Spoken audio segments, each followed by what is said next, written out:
No sé quién es, lo deben saber mis pies. Así que como ladran a la flauta para tenerla después.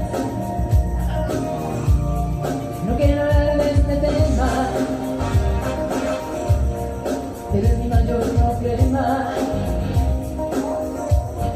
Ella se siente corta a toda plana cada mañana en el medio de mis penas. No me entiende, me latea,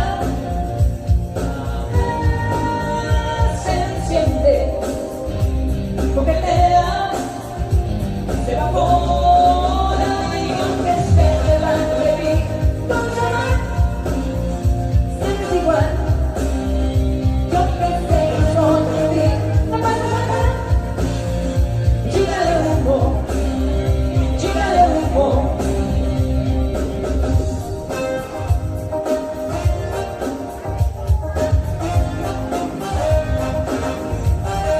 Escucha cuando hablo yo,